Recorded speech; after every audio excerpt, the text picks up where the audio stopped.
What's going on, and welcome back into the Brenden Schaeffer Fantasy Football Channel. Coming to you today with our first redraft mock draft of the 2024 fantasy football season. We're coming with a 12-teamer, half PPR, pretty standard settings. Quarterback, 2 running backs, 3 wide receivers, a tight end, and a flex to go along with 4 bench spots. This is the first time I have done this exercise so far of the lead up to draft season.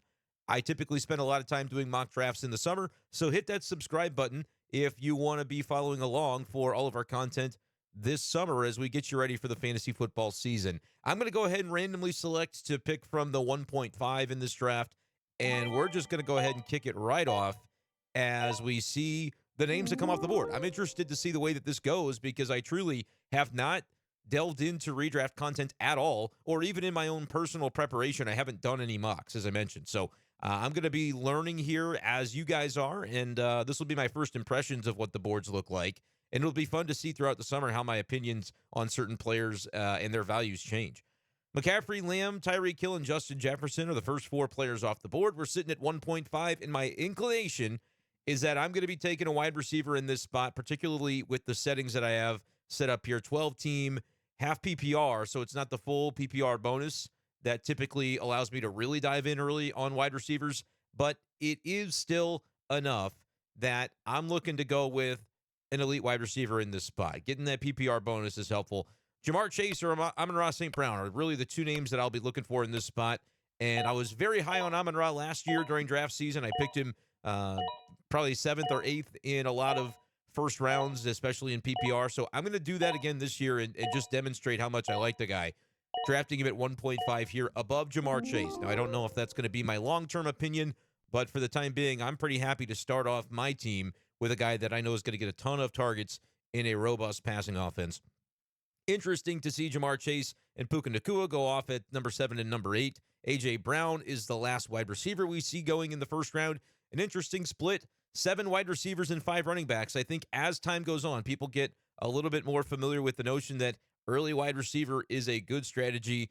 Less injuries typically at that position, and when you're playing PPR formats anyway, or half PPR, as in this case, it can be very beneficial. It's not the days that it used to be where running backs would line the very top row. It's a little bit more evenly split now.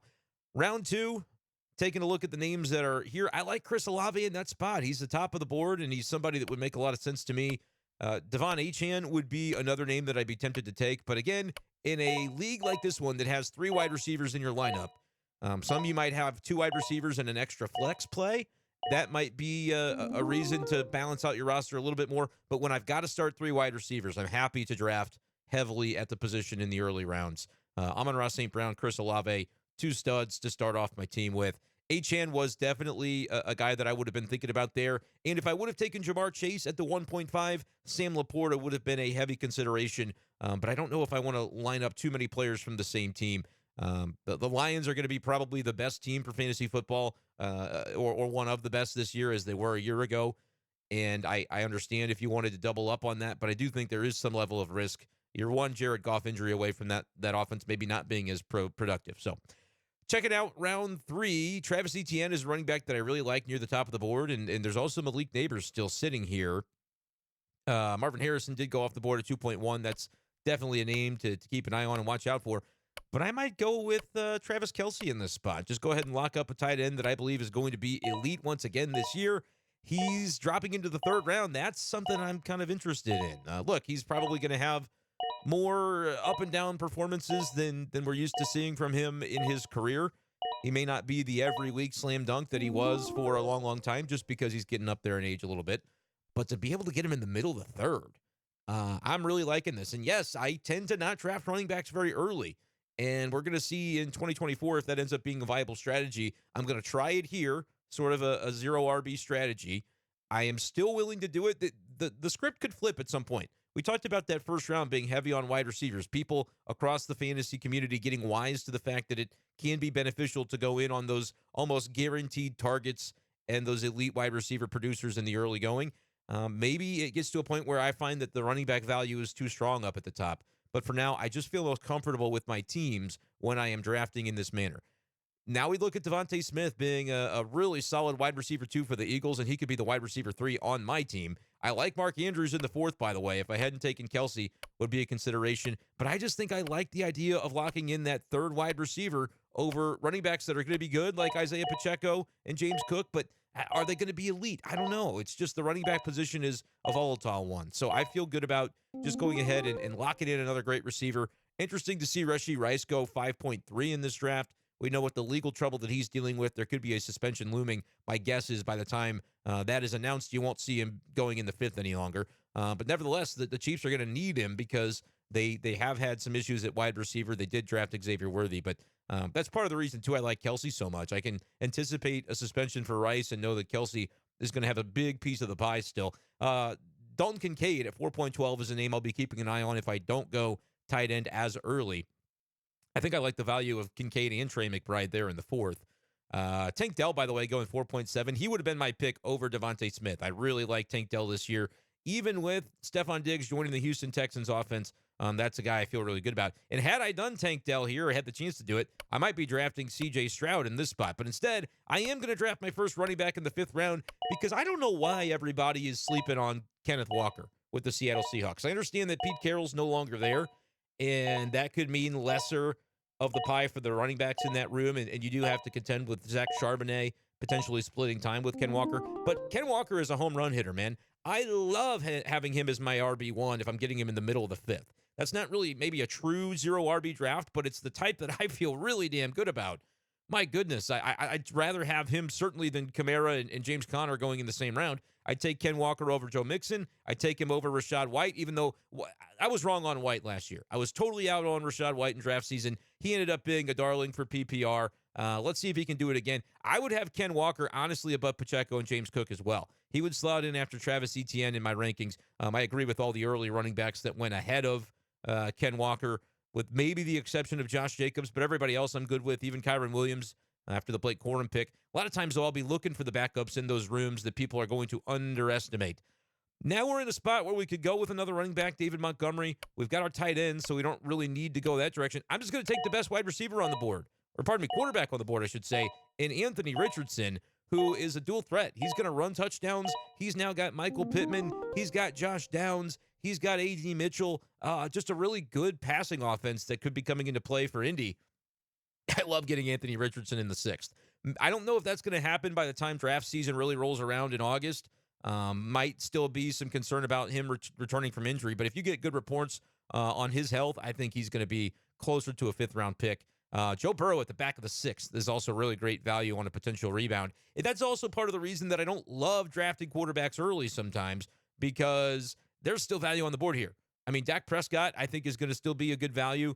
I like Brock Bowers this late as a tight end. I like him above Evan Ingram. Just a lot of interesting names here. Let's check out running back. Tony Pollard, I'm not so sure about his new landing spot. Ramondre Stevenson should be locked into some touches, so I could potentially go him, or I could fill my flex spot with a wide receiver. And I'm going to take my first shot on a rookie here. Boy, do I go Ladd McConkey? No, let's go ahead and grab DeAndre Hopkins. I had a last-minute shift. And again, we're on the clock, 1 minute. I'm trying to just get through this draft and think as I would think if I were on the clock. It's just a great exercise to do to yourself, to force yourselves into those uncomfortable positions. I could very well come on the other side of it. And I was kind of hoping Ladd McConkey might drop to me in the next round, and he doesn't. I get sniped at the 8.7. I was thinking in terms of roster construction when I made this decision. I said the wide receiver I take here is going to be in my flex. Do I want a guy who's been a guaranteed producer, or do I want the upside of a rookie who I think is going to step into a big role with the Chargers? And I played the ADP game, just looking at the board, thinking that I might be able to get both. That would be a great pairing, right? Pair an older player who's proven, but he might hit a cliff. He could fall off in 2024. Nobody would be shocked. However, there is always the potential that I could have a Ladd McConkey stashed away on my bench, and if he emerges, boom, that's an easy flip. I don't think I'll be able to get Ladd McConkey at the 8.8 because it's only May, and already people are interested in him to the extent that I wasn't able to get him here. I am going to go ahead and draft a running back because Ladd McConkey wasn't there.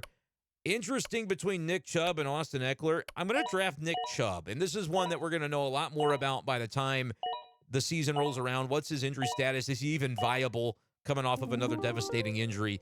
I was considering Eckler, and just because I think he's going to be good for PPR. If it was full PPR, I might have gone Eckler because he's just such a good pass catcher, and he's going to be paired with a rookie quarterback in the Washington Commanders system now. And I don't love the landing spot for Eckler, but I also think he's just dropping too far. He's a talent in the 8th round. I know he's kind of over the hill, but this is a reason that I'm going to be very comfortable picking running backs late and just loading up on wide receivers that I think are guaranteed producers.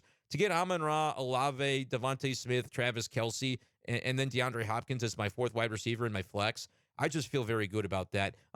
Christian Watson would have been another guy that I might have even taken him back here over Chubb or even over DeAndre Hopkins. There's only been a handful of wideouts off the board. JSN, other guys like that I might tend to enjoy as time goes along.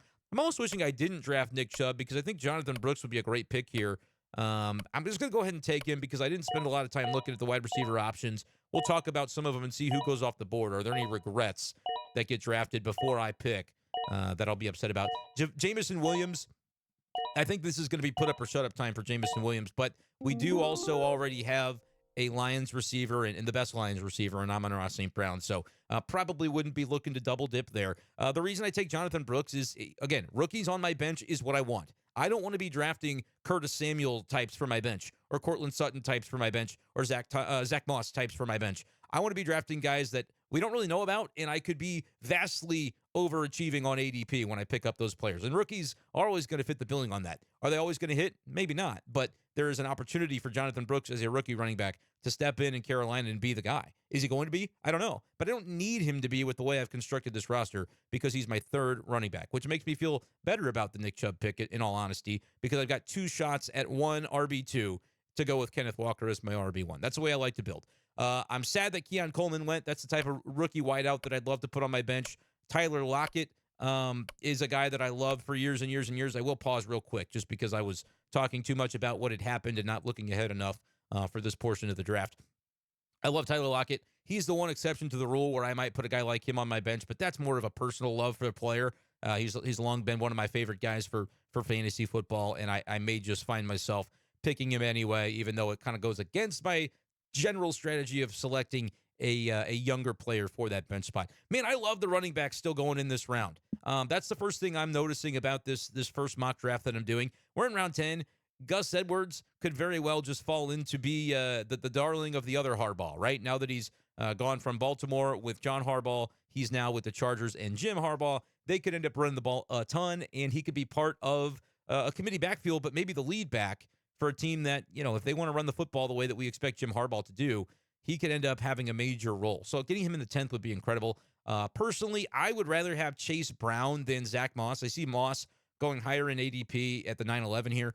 I very much prefer Chase Brown in that Cincinnati backfield, and I think Chase Brown, by the end of it all, by the time you get to the fantasy playoffs, he's going to be the RB1 for that team, in my opinion.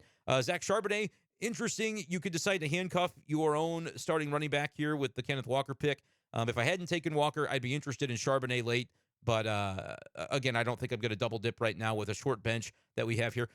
I'll go ahead and highlight this name. Jalen Wright is somebody that I'm hoping to pick up. And so as I'm thinking about my roster construction, I don't really need more than 4 running backs with a league setting that is has as short of a bench as this one does.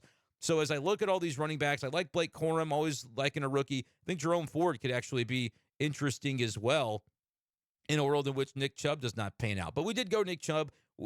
That could completely flame out. We might know by July that Nick Chubb is not viable if he doesn't recover from that injury. But I'm just interested in sort of looking at the roster construction of it all. Jalen Wright, because I think he can overtake Raheem Mostert as the backup RB in Miami to Javon Achane, and I think that's a very valuable role given how much they rely on the run, how much they have a very good scheme for their running backs, and they attract that speed. Guys like Mostert, guys like Achane can thrive there. I think Jalen Wright is just very similar in the way that he's going to be able to step right into that system. So I'm actually going to go ahead and put a little note on him that I want to keep an eye on him. He's a little bit down this board. Let's see if I pull up the full draft board where he ends up falling. Pick 140 is the projection.